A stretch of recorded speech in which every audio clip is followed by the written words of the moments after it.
All right, welcome, folks. My name is Sean. I've been in this room yesterday, all day today. It's awesome. Welcome back. It's wonderful to see all of your faces.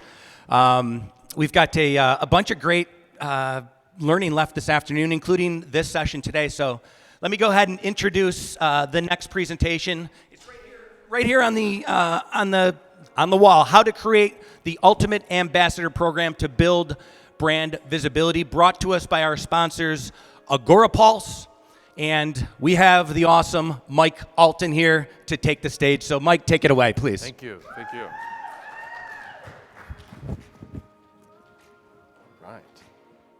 So, in 1903, before computers, before even typewriters, the preferred method of communication was the fountain pen. The predecessor to today's ballpoint pens, the fountain pen was elegant, beautiful, and prone to extreme messiness. Those who partook in the extended use of such instruments were clearly and literally marked.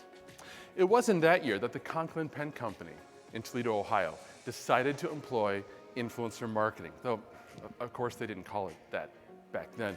Influencer marketing is a relatively recent term. Throughout the 20th century, brands and marketing agencies turned to celebrities for endorsements and to serve as spokespeople for the brands. Now, in the early 1900s, most celebrity influencers were professional athletes, but Conklin knew better than to turn to just any old celebrity. They knew if they wanted to sell a fountain pen to everyday folks, they needed an influencer that everyday folks could relate to and to whom it would make sense to tie to the brand. And that's the first criteria and concept when it comes to influencer marketing: brand fit. But before we get too far ahead of ourselves, let's review some initial concepts. Put simply, influencer marketing is any time a brand leverages someone else who has an audience of their own to exert some influence over that audience.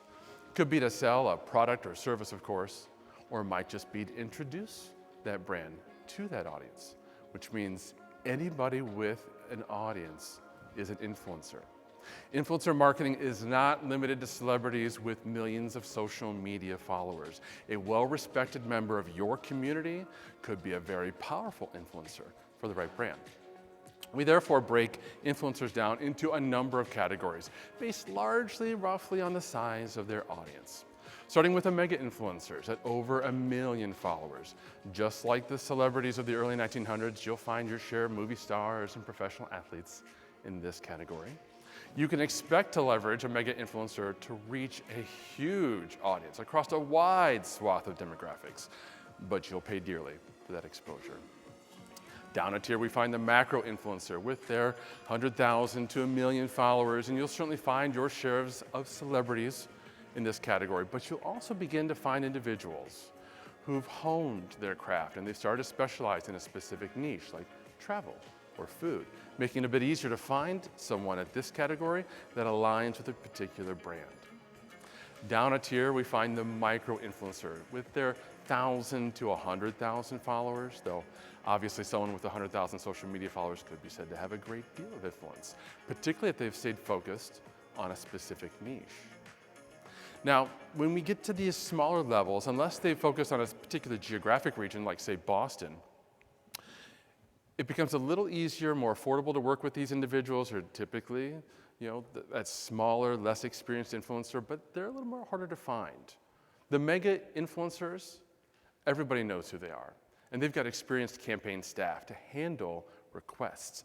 Joe the vlogger may have never worked with a brand before, so we have to be prepared for that. Now, at the smallest tier, we have people who have typically under 1,000 social media followers. They may not even be active on social media yet. Again, these might be the best influencers for the right brand. So, while I would love to assume that you're all here because you're sold on influencer marketing and you just want to know how to go about it the right way, maybe that's not you. Maybe you've seen some of the horror stories in the news of influencers acting like divas or padding their stats with fake followers. And you're like, Mike, that's not for me. Maybe old school sales is the way to go. Except your customers today aren't as interested in talking to salespeople. But they do listen to influencers. And if you take the time to identify, nurture, and build an incredible influencer program, you can expect to reach new audiences, scale content creation, and establish trust with your audience. And it's that trust that's going to make the difference of whether they buy from you or from someone else. If you want to be top of mind and tip of tongue, as my friend and colleague Stephanie Liu often says, influencer marketing is an exceptional means to that end. But this was supposed to be a session on brand ambassador programs, right? I mean, what's the difference between an influencer and a brand ambassador? Well, a brand ambassador is an influencer who goes beyond paid marketing campaigns. This is not someone that you would simply pay once to send a tweet. This is someone that Ken Blanchard might refer to as a raving fan, which means there's an ongoing level of activity there, and this is why you need a formal program in place to manage it. So now we get into the meat of what we're going to talk about today, how to actually build a brand ambassador program. And before I get into the details, I should point out everything I'm about to tell you could be managed by a CMO or a social media manager as part of their day-to-day job. You don't necessarily need to hire somebody to build your program for you.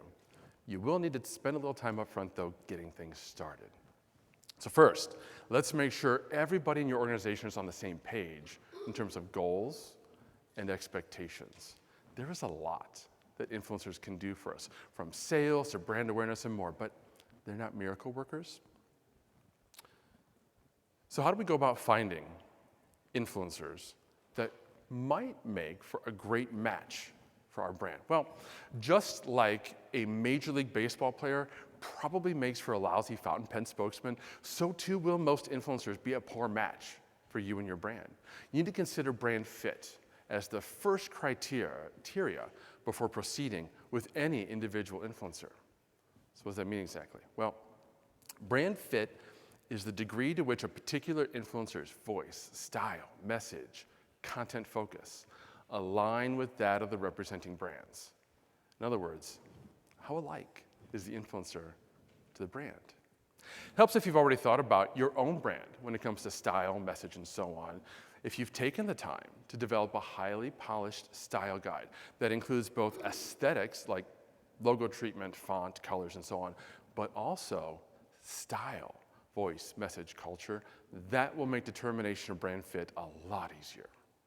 Second criteria is the category of influencer that you're going to work with, such as a mega influencer, and your available budget. With those criteria in mind, it's time to start looking for some of these potential influencers. And there are a variety of ways that you can get started. I recommend beginning with the people who are already talking about your brand. Customers, bloggers, other influencers in the niche. The benefit here is that they're already fans of your brand. They already have content that you can amplify. And they have a track record, which you can evaluate and so on. It's quite likely that these are micro to nano influencers, which also means then they're probably more affordable. Second option is to think about the biggest names in your industry. These will likely be macro influencers who are speaking at industry events and creating content in and about your industry. And the benefit here is that these individuals will already be top of mind. You're probably already following them on networks like Twitter and Instagram. You won't have to do a lot of research to come up with this list. But that suggests a third approach, and one that you're likely going to have to pursue regardless, and that is research. Researching influencers will take time, but it's also going to be extremely rewarding. It is quite likely that through your research, you will find influencers that you had never previously heard of before, and yet will make extremely powerful representatives for your brand. So how do we get started with research? I recommend starting with BuzzSumo. It's a fantastic tool. It's going to help you scour the web and surface all kinds of authors from Facebook and Twitter and the web in general who are creating the most prolific content in and about your industry. You can filter the results by geolocation, language, and more, and then drill down to see exactly what they published and where, and just make a determination whether it made sense to include my brand or my client's brand and content in that post. If so, you found a potential influencer. Mark them in your list and return to your research. Once you begin to identify influencers in this way, you can put them in a Google Sheet or use a tool like Nimble or HubSpot to keep track of those influencers. Nimble will scour the web and find all their contact information, their websites, their social profiles. BuzzSumo will give you their Twitter profile, which you can then click on and import into Nimble using the Nimble Chrome extension. Tag them as an influencer and return to your research. Now, I'm going to get into what to do with those influencers in just a moment, but before we do, let's keep figuring out how we can add to our growing list of potential influencers. Because there are other tools like Analytica, if you were here for Ashley's session this morning, that has a database of tens of thousands of potential influencers that you can tap into.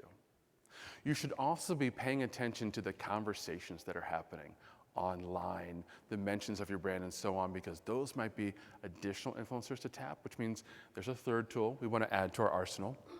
Agorapulse is an all-in-one social media management solution, which means, of course, you can publish to the networks like LinkedIn and Twitter, Facebook and Instagram, Google My Business, TikTok, and YouTube.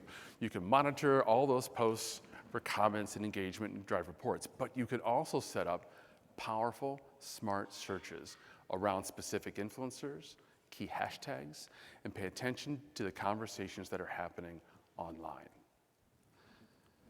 It's worth pointing out that relationships are the influencer marketing is all about relationships. You're going to hear me use that word over and over again, because while it's possible to be transactional with an influencer and say, fill out a form and pay him to send a tweet, that's not effective. Truly effective influencer marketing happens when there's a relationship there. The influencer genuinely likes your brand and is eager to work with you, and you genuinely like the influencer and you want to support them. But the thing with relationships is it takes time. I'm not going to say there's no shortcuts to building a great relationship because I'm about to share a bunch with you, but none of it matters unless you're able to build rapport with each individual one at a time. Stressing this now, because as you go about your research and you start to find a couple of influencers, you might be tempted to just kind of jump into the courtship phase and start sparking those relationships. But the problem with any relationship is we don't know in advance how it's going to go. These are essentially blind dates. Someone you reach out to today is going to be the most amazing ambassador for you tomorrow, but trust me on this, you won't know who at first. So take the time now to build a list of 25 to 50 potential influencers if you can, and then begin sparking relationships with all of them. Did I mention relationships take time? I did? Cool. But the good news is, if you are diligent about this process, the odds of creating a beneficial, positive, successful relationship in a shorter amount of time increases dramatically. So you're going to start by connecting with them on whatever their preferred social network is. Simply glance through all of their main social networks and make a determination.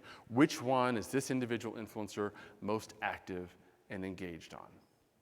Now, with the different networks, some of them are one-way follows and some of them are mutual connection. I'm making that determination now because if the influencer doesn't know you, they're not going to be inclined to connect with you. So it's going to be far easier to simply follow them on Instagram or Twitter or someplace like that if that's an option. If their preferred network is one like LinkedIn where a connection is required, it may be possible to follow their public posts. Or maybe bookmark their profile and revisit it regularly to see what they've published recently. If it's a nano influencer, who maybe they're not that active on social media in the first place, it might be possible to join one of their organizations or communities like Lions Club or Chamber of Commerce, or have a mutual connection introduce you. Once you've connected with or followed those key influencers, it's time to start engaging with them. Now, what that engagement might look like will vary, of course, from post to post, but here are some helpful guidelines. Number one, engage with no more than one post per influencer per day on average. Shares are the most meaningful type of engagement. You're essentially saying, I trust you and your content enough to share it with my audience. Comments are where you have opportunities to create conversation and dialogue and demonstrate similarities in thought between you and the influencer. this is how you develop rapport. Likes and similar reactions are nice for staying top of mind, but they're not very meaningful. You may like, comment on, and share an individual influencer's post, or don't do that too often, or be wary of liking every single post that they publish. Some might perceive you as a raving fan, and others might just think you're raving. Instead, spend 30 to 60 minutes per day, on average, engaging with all of the influencers in your list. And as you're doing so, if you're diligent about this process, you will be observing how their posts are engaging, but you will also be understanding the third criteria that we need to consider when it comes to influencer marketing: audience engagement. It is possible for an influencer to have a huge online audience and yet exert very little influence at all. The followers could have been purchased. It's possible that the followers were engaged at one point, but now, due to a variety of reasons, they're just not listening. So as you are personally engaging with each individual influencer's posts and activity, think about whether or not, are you the only one that's commenting? Is it the same people commenting over and over again? Or are they reaching a nice variety of people, and there's a lot of different comments that are going on? By the same token, how is the influencer responding to those comments? Are they ignoring you and everybody else? Or are they taking the time to respond to each individual comment and keeping that audience engaged and interested?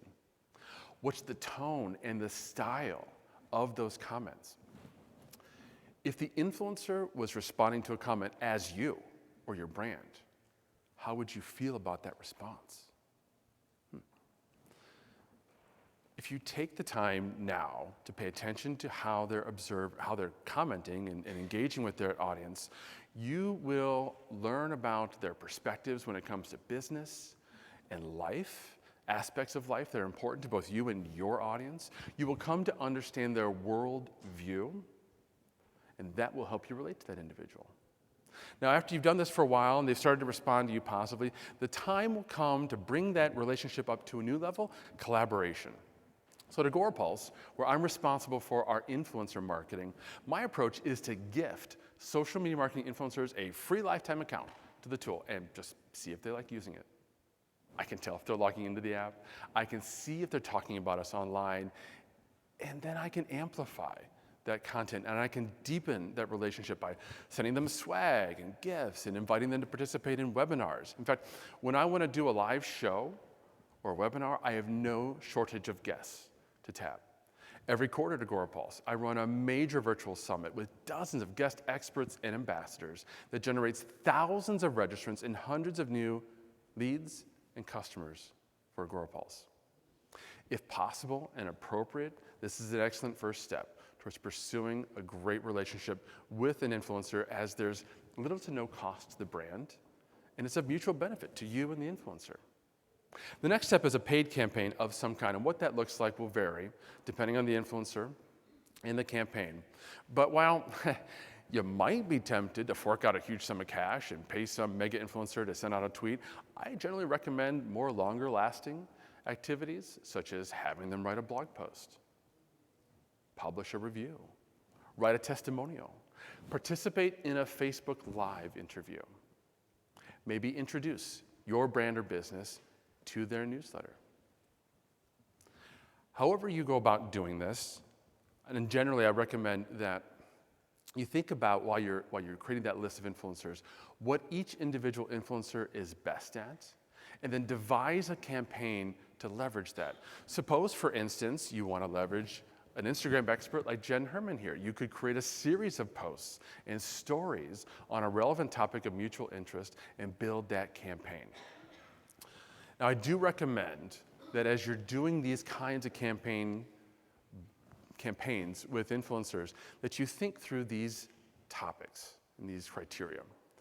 The campaign should be long enough to introduce your brand and products to their audience, but short enough to limit risk. It should, of course, educate that audience on what it is you do and what it is that you stand for, but it's also got to keep them entertained and engaged. and it should result in assets which can be reused and repurposed over time. Suppose, for instance, we wanted to work with a micro-influencer, and we wanted to just introduce our brand to their audience. We'd come up with a topic that's interesting to the influencer and relevant to the brand, and then we'd build a campaign around that. We might have them share articles to their audience, yours or other people's, it doesn't matter. We'd identify key hashtags. We'd make sure there's built-in mentions of the brand and the products, right? And then we might culminate the campaign with a live interview. Because at the end of that campaign, we will have now reached a sizable portion of their audience. We will have grown our own social media following. We'll have driven traffic to our web properties and resulted in a piece of video content which can be reused and repurposed over time. And when it comes to compensation, brands have a lot of options when it comes to influencers, starting with free. Many influencers will be happy to work with you in exchange for free product, free services, free access. In fact, many retail brands are able to work with micro and nano influencers just by offering a discount on products. Trust me, my wife is proof of that with all the dresses she's purchased for my daughters. The brands are happy to give her a 10% discount and make a sale and get an Instagram post, okay? You're just gonna wanna have to balance generosity with practicality, right? Have a sense of what you're willing to offer the individual influencers, weighed against what you're expecting to receive in return. Your options include free product or services or access, upgraded products or services, behind the scenes access or access to point people, corporate gifts and sponsorships. On the monetary side, you've got affiliate commissions, increased affiliate commissions, one-time payments, or ongoing payments. Regardless of how you set that up, simply set aside time monthly or quarterly to review the program and those measurables. Don't just assume that it's working. It's also helpful to have those conversations with the individual influencers as well. Is there something else that you can do for them which would make them be even more vocal in their support of your brand? And remember the truth about influencer marketing, which is that it really boils down to brand awareness, and that cannot be simply measured. But that brings us to the final topic of consideration today. How do we determine success for our program? We talked at the outset about the Conklin Pen Company, right? And how they wanted to find a contemporary influencer to espouse the use of their fountain pens. Who do you think they might have gone with in 1903? Someone who fits all the criteria we've talked about above? None other than Mark Twain. Twain was the author of The Adventures of Huckleberry Finn, The Adventures of Tom Sawyer, Life on the Mississippi, Connecticut Yankee, and King Arthur's Court. He was also well known throughout the country as someone who penned his thoughts regularly. Clearly, Twain could easily be seen using and enjoying something like a fountain pen. And so he was paid by Conklin to endorse their fountain pen, and he was quoted as saying, "I prefer it to 10 other fountain pens because it carries its filler in its own stomach, and I cannot mislay it, even by art or intention. Also, I prefer it because it is a profanity saver. It cannot roll off the desk." Thank you. So, Twain's endorsements and his quotes doubtless led to more sales for Conklin, but also resulted in assets the company was able to repurpose for over a century. To this day, you can buy a Conklin fountain pen with Twain's signature and endorsement. So clearly, that influencer marketing campaign was a success for Conklin, no matter the cost. But what about you? How do you determine whether your influencer marketing is a success? Well, due to the density of icebergs, it's not uncommon for large slabs of ice to float through the ocean, with nothing but a small portion visible above the water. Yet the rest of the iceberg is huge. Measuring influencer marketing is exactly the same. There are some things we can measure, like reach, clicks, leads, sales. What we can't measure is how many times people purchase our products or our services after learning about them from an influencer, but they make that purchase days, weeks, months later. We also can't measure how people's perceptions change, hopefully positively, as a result of the information from and the association with a particular influencer. Simply put, this is brand awareness. The more people know about and talk about your brand or your clients' brands, the more inclined they will be to purchase from that brand when the need arises. It's impossible to measure accurately, but when executed well, you will see an improvement on your most important metric of all, your business bottom line. Thank you. We now have lots of time for questions. Excellent talk, Mike. Thank you very much. We're going to take one from the online audience first. So I'm going to have my friend Megan read that off, and then we'll take another one from this group here. Here you go, Meg. Chandler asks, should you start with influencers on one platform or attempt multiple platforms at once, or find someone who has a presence on multiple platforms? Oh, it's a great question. And I'm probably going to start with every marketer's favorite answer. It depends. It will depend quite a bit, first of all, on your available budget, right? Because typically speaking, most influencers, if they're used to paying for campaigns, they're going to build you a quote, or they're going to charge you based on all the different activities that you're asking them to do. So if you ask me to share a tweet versus you ask me to share to LinkedIn, Facebook, Twitter, Instagram, and so on, I'm going to end up charging you more probably for that second campaign because there's more activity that's involved and there's more reach and impressions for you. So that'll be first considerations. What's your available budget? You might also think about which platform or platforms you as the brand are currently focused on, right? Let's say, for instance, you're looking at TikTok right now because everybody's looking at TikTok and you want to grow that presence on TikTok. Then you might focus on TikTok influencers who are able to mention your TikTok brand profile and help you build out a presence there. You could do the same thing on Instagram, right? And whereas having that particular influencer shared to LinkedIn and Facebook and Twitter might not have the same results that you're looking for as a brand. So there's a lot of nuance that you're going to want to think through as you're creating these campaigns. What do we hope to achieve? What's our available budget? What's the strength of the influencer? That's also going to bear into that, right? Where each of those platforms that I just mentioned, they all have different forms of content, different medium. I can't take that vertical video for TikTok and share it to Twitter and expect to see the same result. It's not going to have the same look. It's certainly not going to have the same algorithmic backing and reach that it's going to have on TikTok. So think that through when it comes to the platforms. And then finally think about, again, like we talked about before, what am I hoping to gain out of this campaign after the campaign's over, right? What are the assets that I'm hoping to have delivered out of that? I'm working with Jen on a co-marketing book with HubSpot, and she doesn't know this yet, but I'm about to ask her to help us create some vertical video, right? That she can, of course I am, right? That she's going to be able to share to her reels and her Instagram stories, and then she's going to give it to us so that we can share that to our brand channels. I would not share that same content to a different channel. I would not share that same content to Twitter or a native LinkedIn post.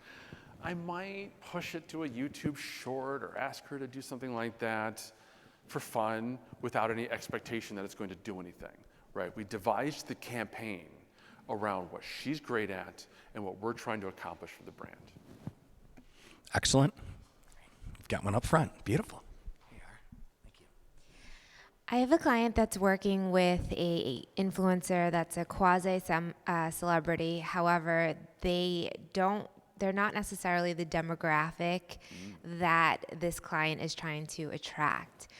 Using their celebrity-ness, because they have a lot of social media followers, but they're not necessarily the right demographic, what are some strategies that I could put into place to leverage that?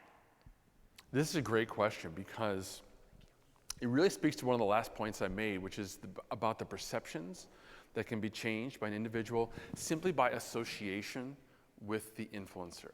Because what happens is, as a consumer, if there's somebody that we like or that we recognize their name, and we see that name and that individual associated with the brand, maybe we hear an endorsement, maybe we don't, but we see the association in some way.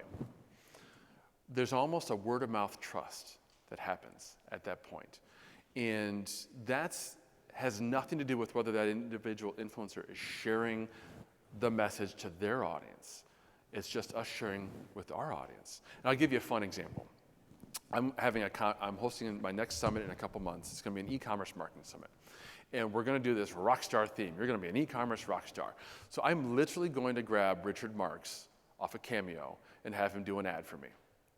Because that'll be fun, right?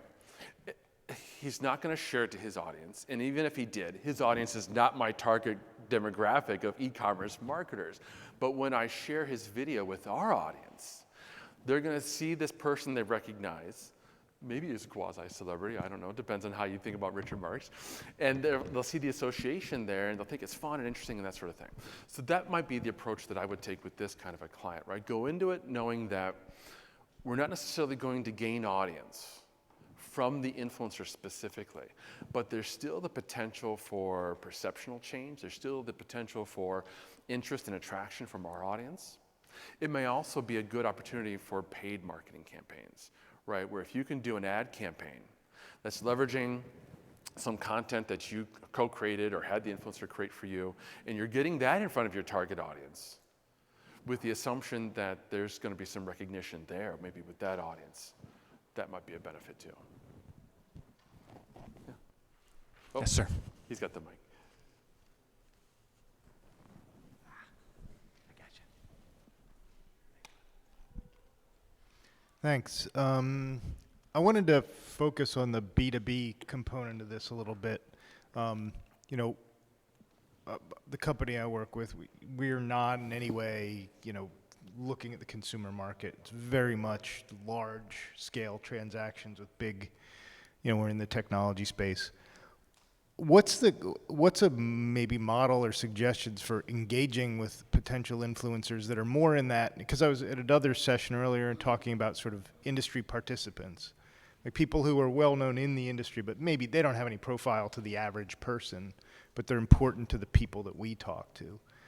But that's not their primary business. They're not their job isn't to be an influencer. Their job is to run some industry organization or run a company or create technology, so what's a way to engage with them different than, because they're not you can't give them discounts or free products. We don't have anything of that sort to leverage. Yeah, it's a great question. And I'll preface what I'm about to say is, all of the influencer marketing that I do, 100% is B2B. So everything I'm telling you is from that perspective. But to your point, some of the ways that we talk about influencer marketing does have that B2C skew. And so when I'm talking about, for instance, how many social media followers they have and whether that makes them a mega influencer and that kind of thing, in your individual industry, you may need to scale that way down, right? A powerful influencer for you might be a CMO who's talking to key stakeholders, who's speaking at some industry events. And they're speaking as a CMO for their company, for their own potential interests, right? But because they have that happening, that activity that's happening, they might be a great influencer for you, even though it's a much smaller crowd. So that would be one way to look at it to start in terms of identification, right? Who are we trying to get in front of? What would that scale be? And then you're going to want to look at what are some of the other things that you can do for them. Maybe it's not free products or services, but maybe it's a partnership, right? Perhaps they're speaking at events and you can put on an event or you can negotiate a partnership where you get them in front of an audience that they want to get in front of and you leverage them. That's the kind of thing I do quite often with other brands as part of my day-to-day job. We have a webinar coming up in a couple weeks that's a partnership between Agorapulse and Digimind, another marketing tool. And our CMO is speaking, a member of Digimind is speaking, one of their clients is speaking at this event, and I think there's a fourth panelist. It's just a webinar. The client is speaking because the client wants more exposure speaking at events, right? So that's the benefit to Digimind. They tapped one of their clients because they know that that's helpful to their client. And they're, of course, breeding goodwill with their client. So if you can create opportunities like that, just as an example, you create opportunities for mutual benefits. And it gets a little complicated Absolutely. At that level, it's never as straightforward. It's just, hey, I'm just going to write a contract and pay you to be an influencer because you're used to doing that. I get it. But if you're able to look at it as a partnership perspective, one of the fun things is there's often no cost to the brand other than the actual activity itself, right? Like the virtual events that I put on, I'm not going to say they're free because they're not, but there's not that same level of cost there. I'm paying for the logistics of being able to host a massive virtual event. I'm not necessarily paying panelists to be on that event. Another way to approach it would be to look at other events that are happening in your industry, conferences like this, and look at who the speakers are. Those might be influencers that you can tap. You could also, again, look at the brands and the sponsors that are showing up. Those might be either brands that you could work with on a partnership basis, or some of the executives in those brands might be individual influencers. We just hired a new CMO at Agorapulse, Daryl Prale, and he was an influencer in his own right. He is an influencer in his own right on LinkedIn. And one of the things he's fond of saying is that anyone who's in the C-suite wants to build their personal brand. They're looking to build their personal brand. They may not know it, but they are.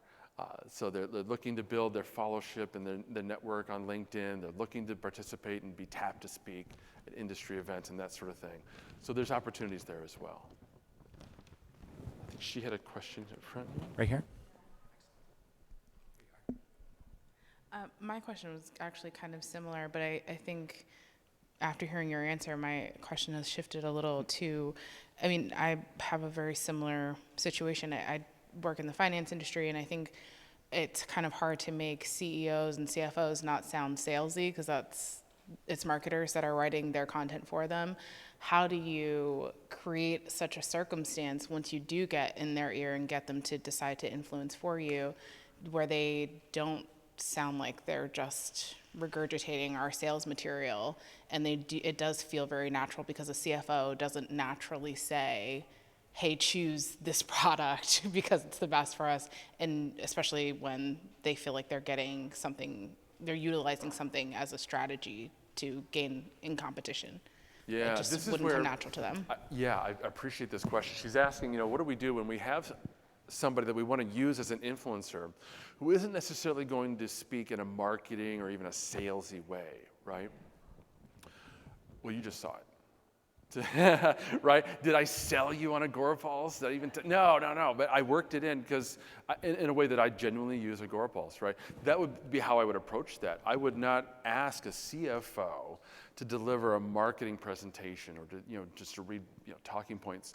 I would want them to share from their personal expertise, stories and data and input that they can share, that he or she can share, that hopefully ties to the brand in some relevant way. Maybe not quite like I did here in this presentation.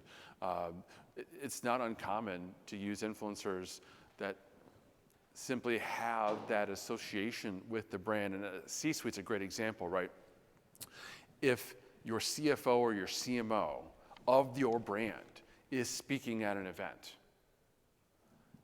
or participating in some kind of other marketing activity, they don't necessarily have to say anything about the brand to still be exerting some influence, right? I'm standing here and it says Agorapulse right there on the screen. I didn't have to mention it in the content, right? It says it on my name tag. I'm on the signs outside half the doors. So just as a sponsor, right, or a participant of an event, there's opportunities there without having to go down this route where you're asking them to go outside their comfort zone, really, right, and share something that maybe isn't what they're an expert at. So that's going to come across as disingenuous and inauthentic. So that'd be how I approach it. We've got a little bit more time. Anybody else want to tap into this man's brain? Here we go. And does. You were talking about engaging with prospective influencers' content and liking their content. Now, obviously, you are developing a personal relationship with all of these influencers. Where and how are you guys balancing liking from your profile versus from the company profile? Are you the one going into the company profile to monitor these people? Is somebody else doing that? How are you managing that? Oh, I love this question. Thank you. This is something I probably should work into the talk, right? So, the question is, if I'm doing the work of reaching out to influencers, right, on, say, Twitter or Instagram, how am I personally engaging with them? Is it with my personal profile, or is it with a brand's profile, or some kind of mixture of both? I would say definitely for starters, it's me individually. And it helps that I've taken the time to optimize most of my social profiles to reflect the role that I have with the company I have. Like if you go to my LinkedIn, it's very clear. I'm the head of strategic partnerships at Agorapulse, and I chose that title specifically because I knew if I'm reaching out to somebody on LinkedIn to connect with them, they're gonna see that title and they're gonna understand what it means. When I first joined Agorapulse 4 years ago, we thought, oh, we'll be clever and we'll give Mike the title of brand evangelist. Stefan remembers that, was a long time ago, right? Nobody knows what that means. Guy Kawasaki can get away with that, but I couldn't. It wasn't very effective for me. It was something I realized in retrospect, let's change that to mean something to other people. So I definitely start with an individual connection, individual engagement, because that's how you're building the relationship. Even on the brand level, relationships are still on a personal one-to-one, human-to-human level. You talk to Mark Schaefer, you listen to Mark, or you listen to Brian Kramer, that's all they talk about is human-to-human connections. That's what people are wired to buy from and trust, not the brand. But that said, this is why I love the question so much, because if you are identifying a particular influencer that you're really interested in, maybe they're a macro influencer in your industry, and you would love to be able to work with that individual. Easy example for us that probably everybody in the room would understand is Seth Godin, right? How many people know who Seth Godin is? Yeah, everybody. Awesome. How many people have $40,000 to pay Seth Godin to speak at their next event? Yeah, me either. So I don't have that. And it's unfortunate because I would love to have Seth speak at one of my events. And so over the years, I have tried to nurture a relationship with Seth, because when I have a relationship with somebody, here's a little bit of a secret, people give me discounts. People give me discounts. I get a friends and family discounts with some of my past speakers, which is wonderful because there's a relationship there, right? I want to compensate them for their time. They need to be paid for their time. But because they like me, they don't feel as inclined to pay me as much or charge me as much as they would charge just anybody that filled out their form.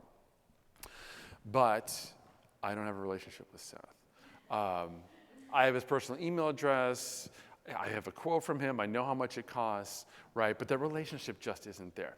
But if I was really, really hell-bent on getting someone like Seth for my next event, I would be engaging naturally, no more than one post per day, with his content online. But then I would also be going to our director of communications and saying, hey, I want to make a great impression on Seth. Can you give me some air cover? And they would go and they would log in into our profile, and they would be monitoring his activity, and they would also be engaging with his posts on a regular basis. So it'd be almost this 1-2 punch happening, right? Where sometimes it's me engaging with the post, sometimes it's the brand, sometimes it's both. Never over the top, spammy, raving, crazy person kind of stuff, stalky stuff. We don't want that. But that definitely creates that level of opportunity and awareness and professionalism. Because you could take that same approach and you could go down a little bit to a macro or even a micro influencer that you just want to make a really great impression. And if you're a micro influencer and all of a sudden a relatively well-known brand is engaging with your content, that makes you feel good, right? I mean, just imagine it's just an individual person. If we're not an influencer, right, but we're just an individual person on Facebook or Instagram or something like that, and we say, oh yeah, I had a great run today, and I followed it with a Red Bull. And Red Bull comes in with a comment. You're like, oh, that's cool, right? Yeah, even regular influencers can feel the same way. So getting your team, whether it's you personally just going back and forth between 2 different profiles, that happens, or you actually have a team and you can ask them to do that. That works really, really well. It's very effective. Awesome. We've got less than a minute, so instead of trying to squish one in, please follow Mike outside for the post-presentation huddle if you want to pick his brain a little bit more. This has been a fantastic afternoon. It's Friday. Everybody's engaging. It was awesome. Thank you very much. Please, let's. Yeah.